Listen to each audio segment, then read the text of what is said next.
안녕하세요. 오늘도 사연 살롱을 찾아주셔서 감사합니다. 저는 40대 초반의 여성이에요.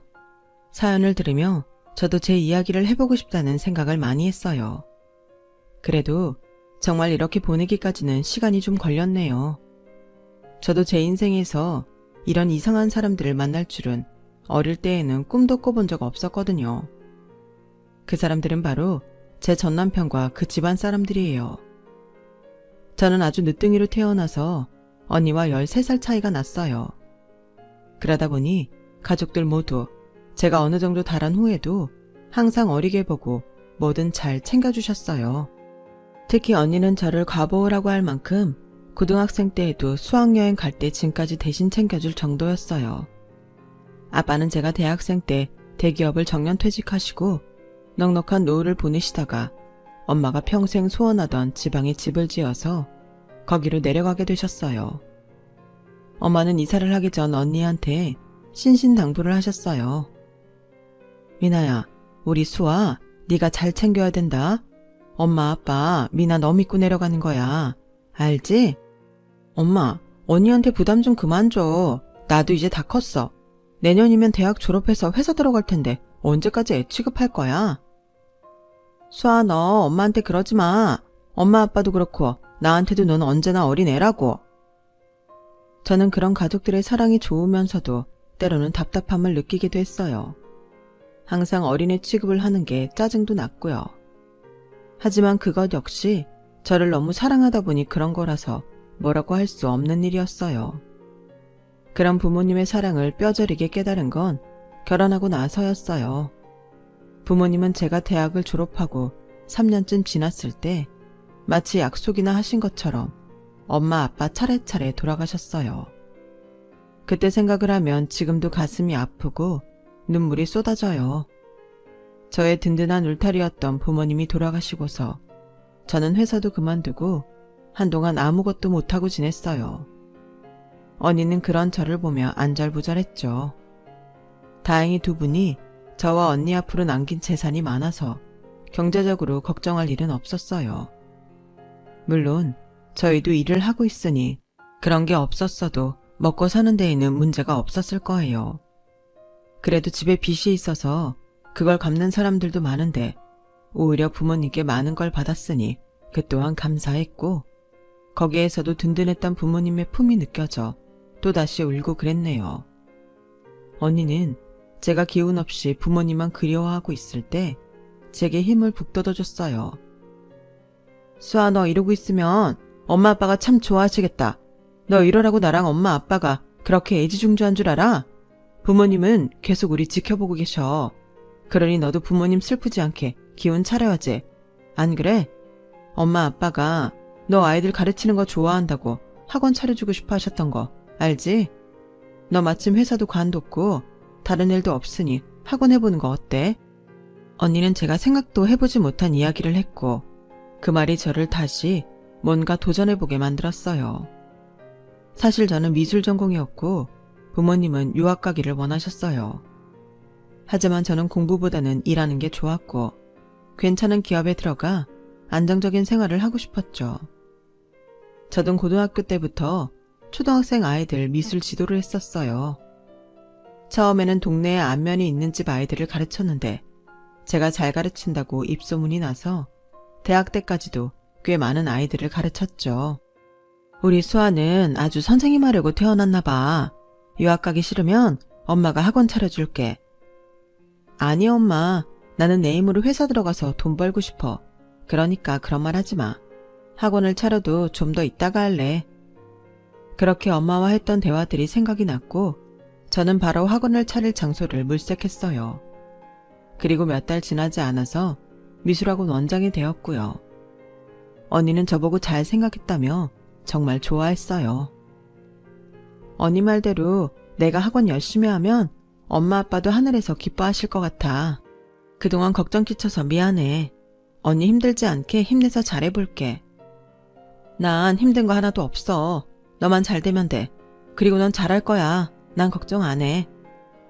저는 그때부터 다른 데에는 한눈 팔지 않고 학원 운영하는 데에만 힘을 쏟았어요. 그러다 보니 30이 넘어도 결혼 상대를 찾아볼 생각도 안 했고 혹시라도 누가 저한테 관심을 보여도 아예 상대도 하지 않았어요.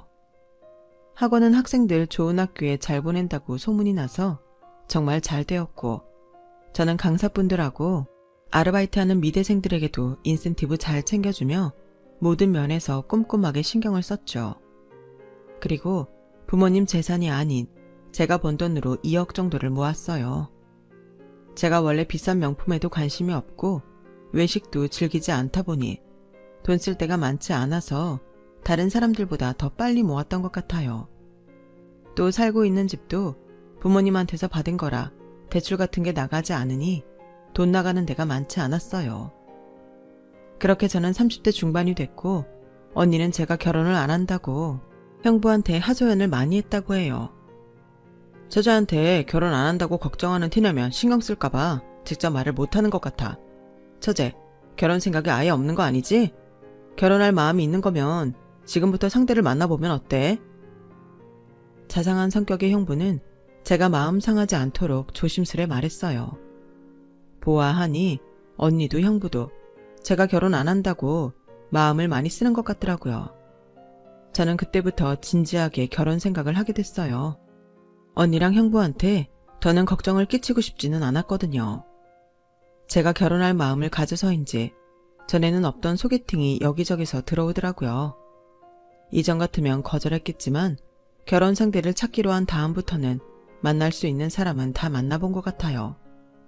그러다 마음이 가는 사람과 인연이 닿게 되었어요. 제가 딱 좋아하는 스타일의 외모에 옷차림도 깔끔했고 말도 잘 통하는 것 같았어요. 그 사람은 저보다 2살 많았고 한 의료회사를 다니고 있었어요. 저는 그때 서로 마음이 끌려서 만났다고 생각했는데 나중에 보니 그 사람은 저한테 계산적으로 접근했더라고요.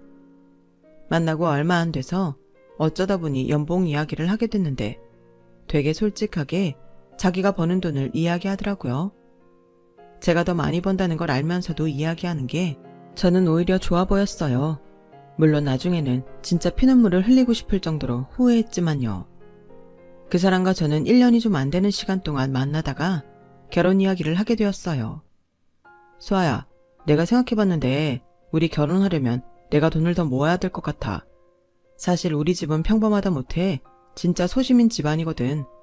내가 모아서 하지 않으면 어려워. 그래서 말인데 수아 너는 얼마나 모아뒀어? 그걸 알면 나도 어느 정도 수준에서 맞춰야 될지 알 수 있을 것 같거든. 나도 그렇게 많이 모은 건 아니야. 원장이라고 오빠보다 더 번다고는 해도 학원 유지비나 갑자기 들어갈 수 있는 예비비를 계속 마련해두지 않으면 안 되니까. 그런 거 따지면 아마 오빠랑 별 차이 없을걸? 정 부담되면 결혼 좀 늦춰도 돼. 그래, 내 형편 생각하면 결혼 늦춰야 되는데 빨리 결혼하고 싶으니까. 내가 대출 최대한 얼마까지 가능한지 알아보고 가능한 빨리 결혼 날짜 잡아볼게. 너무 무리는 하지 마. 조급하게 생각하지 않아도 돼. 저는 제가 받은 유산이나 돈 모아놓은 건 결혼 전까지는 말하고 싶지 않았어요. 왜 그랬는지 저도 잘 모르겠는데 어쩌면 저도 모르는 감이 있었던 건 아닌가 싶어요. 제 아주 깊은 곳에서 이 남자와 결혼하지 말아야 된다는 걸 알고 있었던 건지도 모르죠. 하지만 그때의 저는 그다지 깊이 생각하지 않았고 남자의 겉으로 보이는 모습으로만 사람을 평가하고 좋게 봤던 것 같아요. 사람을 알아보는 눈이 저한테 부족했던 것도 있었고요. 학원 선생님들 뽑을 때는 냉정하게 잘 관찰할 수 있었는데 저와 평생을 같이 살 사람을 두고서는 왜 그리 제대로 보지 못했나 싶기도 해요. 제가 너무 따지고 계산적으로 보일까봐 뭐든 좋게 보이려고 했던 마음도 있긴 했고요. 아무튼 그 사람과 저는 결혼식장을 잡았어요. 남자는 할 수 있는 한 대출을 다 받았다며 계속 우는 소리를 하더라고요. 그래서 일단 결혼식 비용은 반반 내고 나중에 생활비는 제가 더 내는 걸로 이야기가 됐죠. 같이 살면서 쓰는 건데 제가 내면 어떠랴 하는 마음도 있었어요. 그리고 결혼식이 끝나고 저희의 신혼생활이 시작되었어요. 결혼하고 3개월도 안 됐을 때였는데 하루는 퇴근하고 오니 시어머니가 남편을 붙잡고 눈물을 흘리고 있더라고요. 어머니, 무슨 일 있으세요? 왜 울고 계세요? 수아야, 잠깐 나 좀 봐봐. 라며 남편은 저를 데리고 방으로 들어와 이 얘기를 시작했어요. 너한테 이런 말 안 하려고 했거든. 엄마 너 오기 전에 가실 생각이었는데 어쩌다 보니 시간이 이렇게 됐네. 대체 무슨 일인데 그래? 얼른 속 시원히 이야기 좀 해봐. 그게 엄마가 신도시 예정지역에 상가 투자를 했는데 거기 지금 재개발이 계속 늦어지는 중이야. 여러 가지 문제가 좀 있는 것 같아. 우리 집 돈이 없다고 했잖아. 엄마가 아는 사람 통해서 사채를 좀 쓰신 모양인데 지금 갚으라고 난리를 치나 봐. 그래서 말인데 아무래도 내가 조금씩이라도 갚아야 될 것 같아. 우리 엄마가 돈이 어딨어. 거기 상가에 수익 나면 갚으면서 매매가 오를 때 팔려고 했던 거지. 아무튼 일이 이렇게 돼서 나는 엄마 돈 갚는 것 때문에 생활비 낼 여유가 없을 것 같아.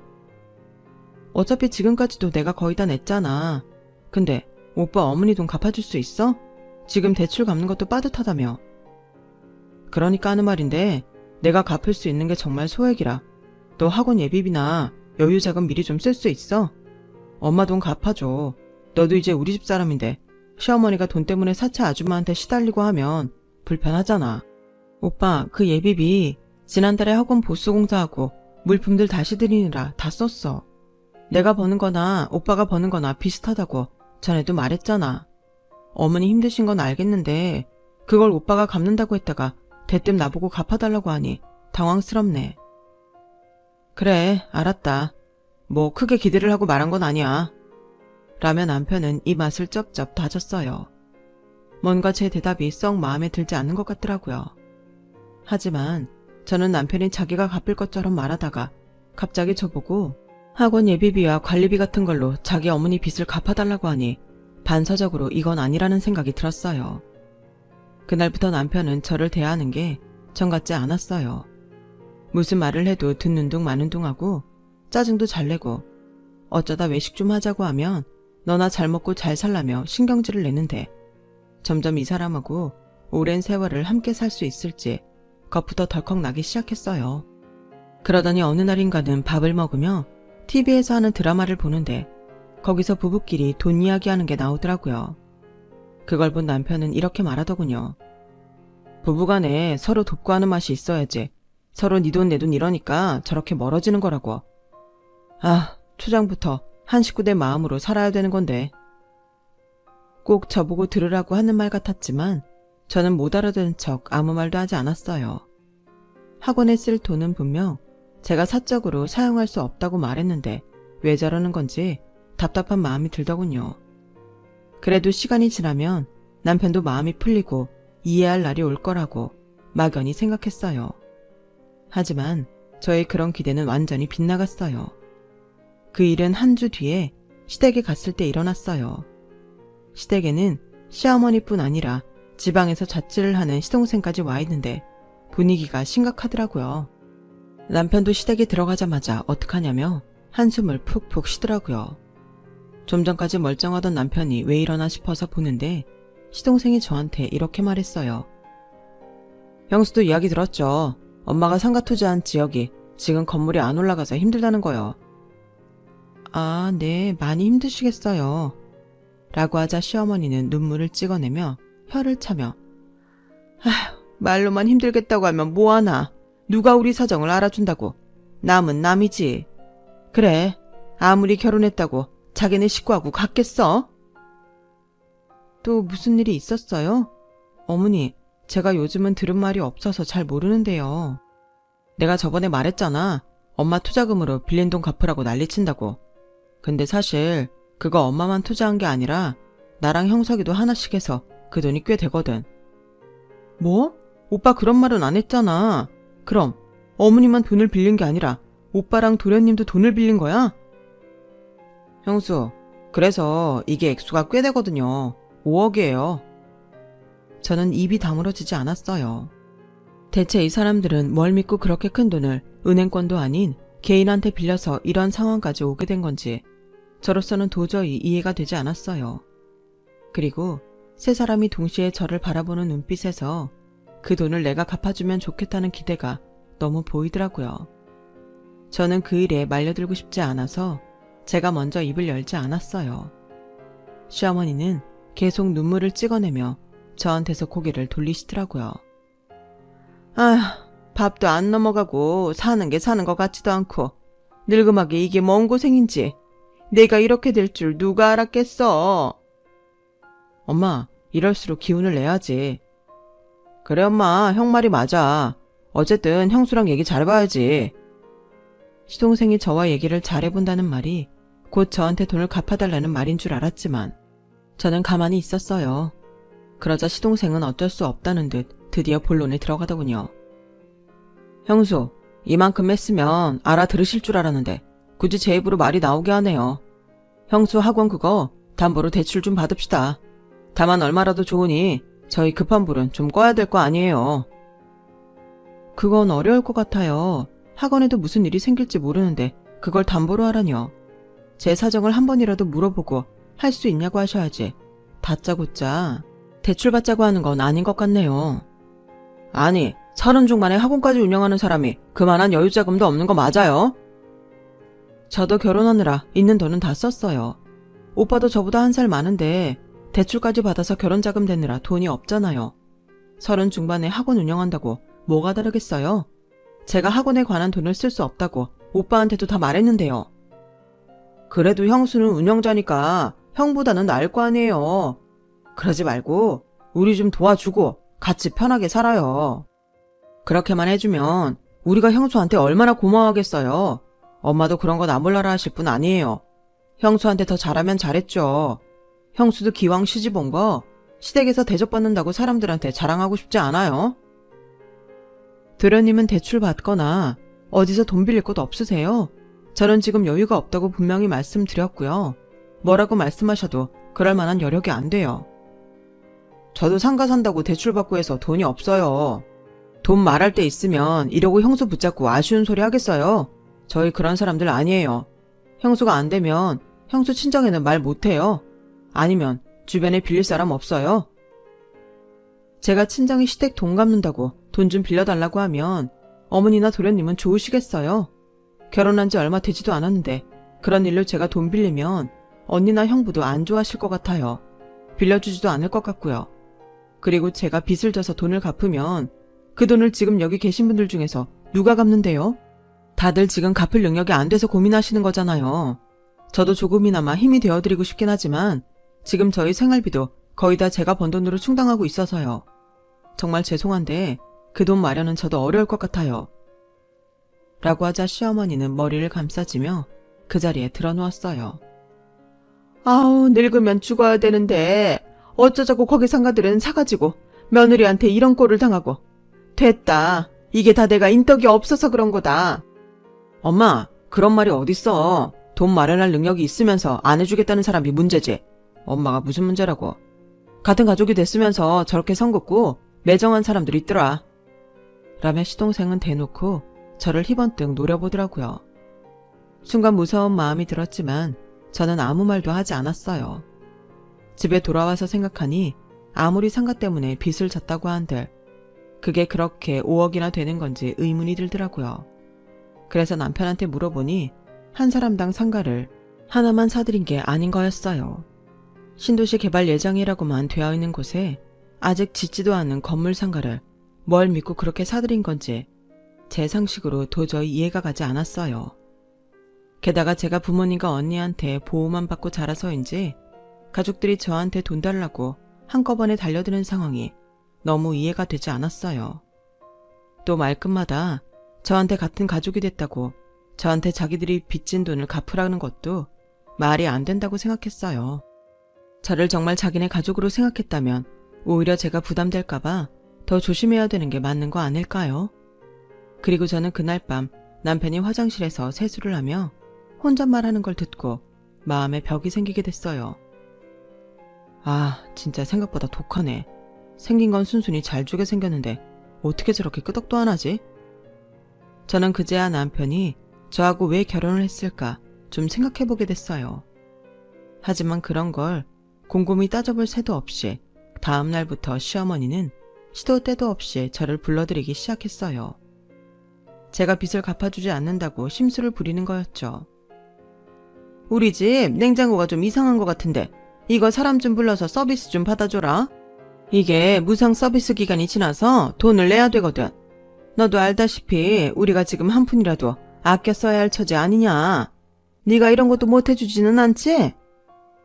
이런 사소한 것에서부터 시작하더니 한 달도 안 돼서 거실 마루를 다시 깔아야 된다고 하고 베란다 리모델링을 한다고 하고 일을 점점 크게 벌리며 제 돈을 쓰게 만들더라고요. 어머니, 거실 마루는 미끄러워서 꼭 다시 깔아야 한다고 하시니 저도 해드렸는데요. 베란다는 굳이 손볼 데가 없는 것 같은데 지금 이 상황에서 그런 일은 벌리지 않는 게 좋을 것 같아요. 여기 오래된 아파트라서 겉보기에 멀쩡해 보여도 다 손볼 거 투성이야. 그리고 난 이 말 섭섭하다. 빚지고 사는 사람은 집 고장나고 낡은데도 그냥 살아야 된다는 거냐? 그게 며느리가 시어머니한테 할 소리야?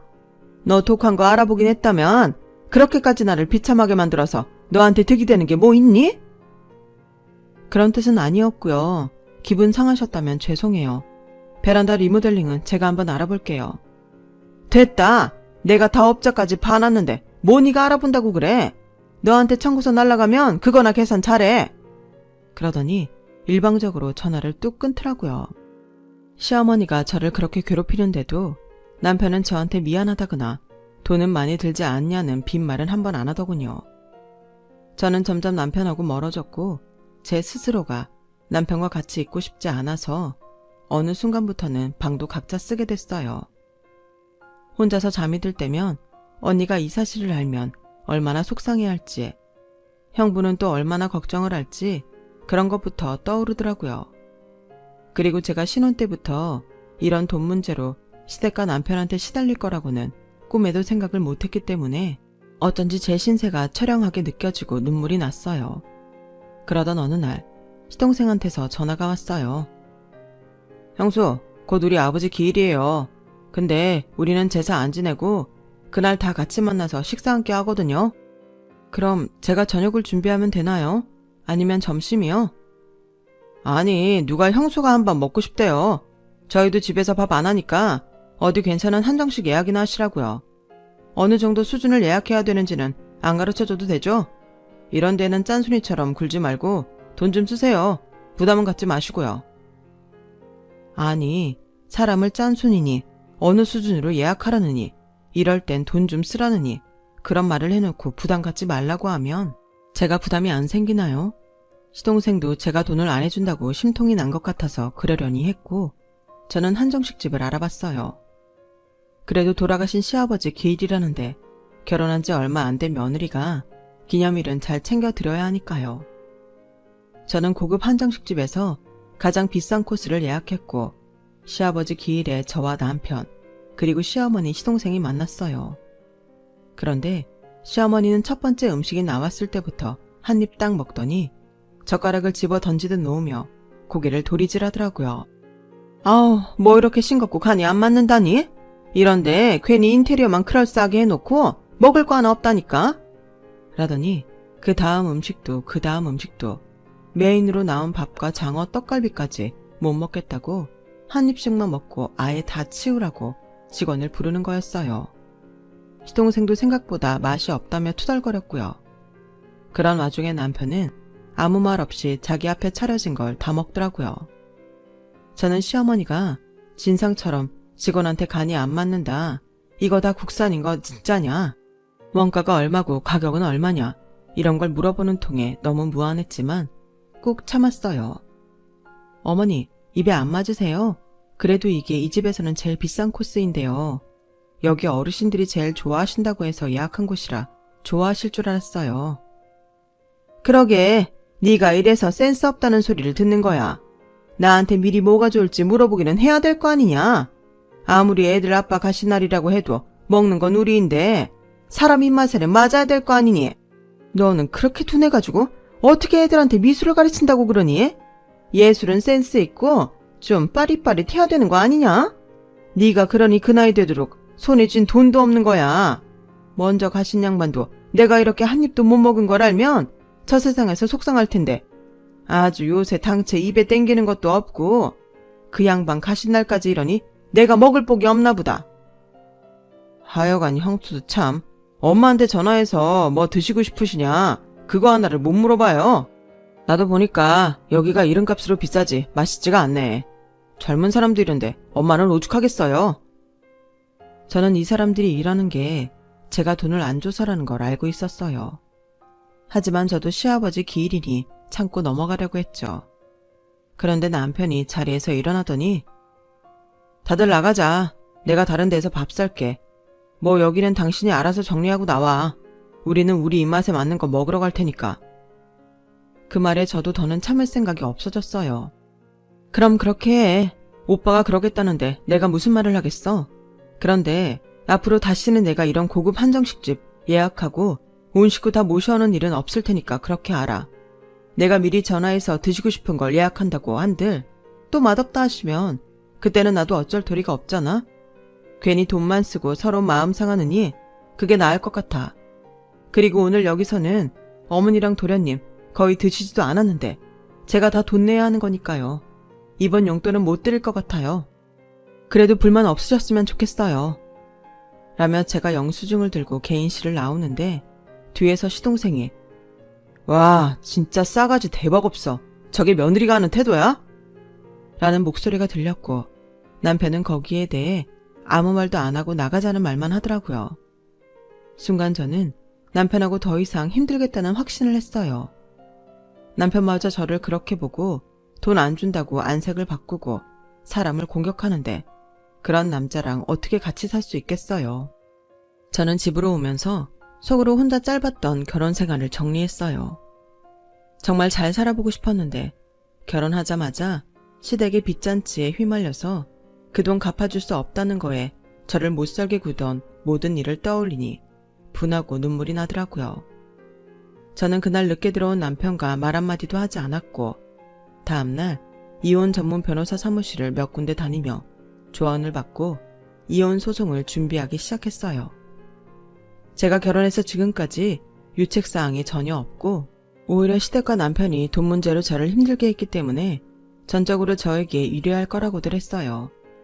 그리고 얼마 후 대학 입시가 끝나고 저희 학원에서도 좋은 대학에 붙은 학생들이 꽤 나와서 선생님들한테 인센티브를 챙겨주고 다 같이 회식을 하러 가게 됐어요. 거기서 기분 좋게 먹으며 저희끼리 그동안 노고를 위로하고 즐거운 시간을 보내고 있는데 남편한테 전화가 오더라고요. 저는 전화를 받지 않고 선생님들과 좋은 시간을 보낸 후 집으로 돌아가며 문자를 확인했어요. 그랬더니 자기 좀 빨리 보자고 할 말이 있다고 너한테 실망했다 이런 말들이 잔뜩 와 있더라고요. 야, 너 사람 그렇게 안 봤는데 진짜 너무하다. 너 2억이나 있더라. 그런데 어떻게 돈 없다고 그렇게 딱 잡았대? 이게 말이나 돼? 내가 그렇게 힘들다고 하소연하는데 그 돈 주는 게 그렇게 아까웠냐? 우리 빚 조금이라도 갚아달라고 사정하는데 눈 하나 깜짝 않고 거짓말을 해? 와, 진짜 너 독하다. 근데 내가 2억 있는 건 어떻게 알았어? 어떻게 알았냐고. 왜 말 못해? 얼른 말해봐. 어떻게 내 통장을 들여다봤냐고. 아 그래. 내가 너 몰래 네 비밀번호 알아내서 눌러봤다. 됐냐? 지금 그게 중요해. 어떻게 남편이 빚에 눌려 죽게 생겼는데 이런 돈을 갖고 시치미를 뗄 수 있어? 너 당장 그 돈 나한테 보내. 네가 뭔데 나보고 돈을 보내라 말아야. 내가 돈을 왜 너한테 보내? 아 그래? 그럼 내가 알아서 할까? 내가 대리 위임장 써서 그 돈 하나 못 찾을 것 같아? 그러니까 그 돈 보내. 아니면 이혼이야? 아 그러셔? 그럼 이혼해. 나 너하고 이혼하는 거 하나도 안 무서워. 와, 이제 막 너라고 하네. 아주 막장이다 이거지? 그럼 나랑 1살밖에 차이도 안 나면서 무턱대고 건물도 없는 상가를 분양받아 놓고 그 돈을 나더러 갚으라는 인간한테 내가 왜 존대를 해줘야 되는데 네가 오빠 소리 들을 자격이나 돼? 하고는 바로 언니한테 전화를 했어요. 언니, 늦은 시간에 미안한데 지금 빨리 형부랑 와줘. 나 이혼할 거야. 정말 이러고 싶지 않았는데 결혼하고부터 나 이 인간들이 지네 빚 갚아달라는데 질렸어. 그러더니 남편이라는 새끼는 내 통장까지 몰래 들여다보고 내가 애써 모아놓은 2억을 자기한테 내놓으란다. 언니, 이게 남편이 할 소리야? 이 인간 나 뜯어먹으려고 나랑 결혼한 것 같아. 그래, 나 너 이렇게 우리 집에 도움 안 될 거 알았으면 결혼 안 했지. 너보다 괜찮은 여자들이 얼마나 많이 널렸는데 미쳤다고 나랑 결혼하냐? 라는 남편의 목소리까지 언니가 들었고, 언니와 형부는 그 새벽에 바로 우리 집에 와서 제 물건들을 다 집에서 빼기 시작했어요. 남편은 그런 우리를 씩씩거리며 째려보고 있었고, 언니는 제 어깨를 감싸고는 이렇게 말했어요. 괜찮아, 수아야. 네가 애를 낳기를 했어. 결혼을 해서 몇 년을 살기를 했어. 저딴 인간 잊어버리고 다시 시작해. 넌 충분히 그럴 수 있잖아. 네 재산이 어디 하고나고 그 2억뿐이니? 엄마랑 아빠가 남겨주신 아파트도 있고 예금도 있잖아. 결혼 안 하고도 너 혼자 살아도 충분해. 누가 이혼했다고 너 우습게 볼 일 없어.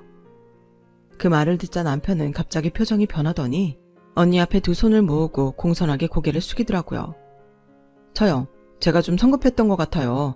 속상하다 보니까 저도 제 마음에 없는 말이 나갔는데 저 수아랑 잘 살고 싶어요. 처형 말씀대로 저희 결혼한 지 얼마 되지도 않았잖아요. 이런 다툼은 늘 있는 거라고 생각해요. 수아도 좀 오해를 했고 저도 어쩌다 보니 욱했네요. 지금부터는 제가 수아한테 더 잘할게요. 야, 웃기지 마. 너 지금 우리 언니가 내 재산 있다고 하니까 마음 바뀐 거잖아. 그 전까지는 너 팔짱 끼고 우리 노려보고 있었잖아. 그런데 나한테 부모님 유산 있다니까. 뭐? 어쩌다 보니 욱해? 나랑 잘 살고 싶어? 야, 이제 너랑 니네 식구들은 콩으로 매주를 쓴데도 안 믿어. 라고 하자 남편은 항상 잘하던 그 처량한 표정에 연기를 하더군요. 네 뜻이 정 그렇다면 나도 할 말은 없어. 근데 수아야, 그거 알아? 내가 이혼을 원한 게 아니고 네가 먼저 박차고 이렇게 나가버리게 된 거니까 내가 피해자야. 너 그 재산의 반은 내가 위자료로 청구할 거야. 너 내가 아직 바보로 보여? 너도 혼잣말로 그랬잖아. 순순히 넘어올 것 같은데 생각보다 내가 독하다고. 나 저번에 니네 엄마랑 네 동생이 나한테 막말한 거, 아버지 기일에 나 골탕 먹인 거 다 녹음해놨어. 너, 네 동생이 나한테 막말하는데 옆에서 한마디도 내 편 안 들고 니네 식구들하고 다른 식당 갔잖아? 내가 그날 결심했어. 이번 주 중으로 너한테 이혼 소장 날리고 집 나가려고 했는데 네가 먼저 이렇게 내 통장 몰래 훔쳐보고 하루라도 빨리 나가게 해줘서 정말 고맙다. 네가 내 통장 훔쳐본 거 그것도 나 집에 들어오면서부터 다 녹음했거든? 그러니까 까불지 말고 저리 비켜. 형부도 남편이 어이가 없었는지 한마디 했어요. 이봐, 자네가 우리 처제 재산에 하나도 기여 안 했는데 뭘 믿고 그걸 절반 받을 수 있다고 생각한 거야? 말 들어보니까 아주 우리 처제 돈 뜯어내려고 작정했던데 그걸 법정에 있는 판사도 모를 거라고 생각해? 척하면 척이지. 그렇게 저는 언니 형부와 함께 집을 나왔고 남편은 하루가 멀다 하고 저한테 문자를 하고 전화를 하며 다시 잘해보자고 했다가 이런 식으로 하면 나도 가만히 있지 않겠다고 하다가 나중에는 자기가 그동안 같이 살아줬으니 얼마라도 재산을 줘야 한다며 아주 본색을 드러내더라고요. 결국 저의 이혼 소송은 법적 공방을 하게 되었고 예상대로 제가 승소를 하고 남편은 제가 선임한 변호사들의 어마어마한 변호사 비용까지 물어내야 했어요. 그러자 남편은 갑자기 또 태도를 바꿔 저한테 한 번만 봐달라며 자기가 잘못했다고 사과를 하더라고요. 시어머니와 시동생도 법원에서 저와 언니한테 허리를 굽혀가며 한 번만 좋게 넘어가 달라고 애원했지만 저는 이미 그 사람들 본 모습을 다 알게 된 후라 끄덕도 안 했어요. 언니도 다시는 보기 싫으니 얼굴 보이지 말라고 차갑게 말했고요. 그 후로 저는 남편과 시댁 식구들 번호를 다 차단했고 아예 전화번호도 바꾸고 이사도 멀리 가서 그 사람들과의 연을 완전히 끊어버렸어요. 그 즈음에 알게 된 사실이 있는데 사실은 시동생도 결혼을 했다가 이혼을 했다고 해요. 저한테 했던 것처럼 돈 뜯어내려고 그렇게 발악을 했었다고 하네요. 또 시어머니도 시아버지가 돌아가시기 전에 흥청망청 돈을 너무 써서 시아버지가 황혼 이혼을 하고 실버타운에 계시다가 돌아가신 거라고 해요. 어쩐지 다른 종교가 있는 것도 아니면서 제사를 안 지낸다는 게 좀 이상했는데 이혼을 했던 거였고 그런 시아버지의 기일을 저를 골탕 먹이는 데 이용한 거더라고요. 이런 사실들을 변호사가 제 소송을 준비하면서 다 알아낸 것들이었어요. 저는 그때 이후 지금까지 결혼은 하지 않고 있지만 언니 부부와 조카들과 함께 행복하게 잘 지내고 있네요. 언젠가 저한테 좋은 사람이 나타난다면 결혼할 의향은 있지만 아직도 여전히 결혼은 저한테 불편한 기억으로 남아있어요. 제가 워낙 화목한 부모님 아래서 가족들 사랑 듬뿍 받으며 자라서 인생이 저한테 시련을 준 것이라고 생각해요. 그런 일들을 통해 더 단단해지고 앞으로 사는 데에 더 나쁜 일을 당하지 말라고 하는 경험이겠죠. 제 이야기는 여기까지예요. 들어주신 분들 모두 건강하시고요. 매일 행복하시고 좋은 날들 보내세요. 감사합니다.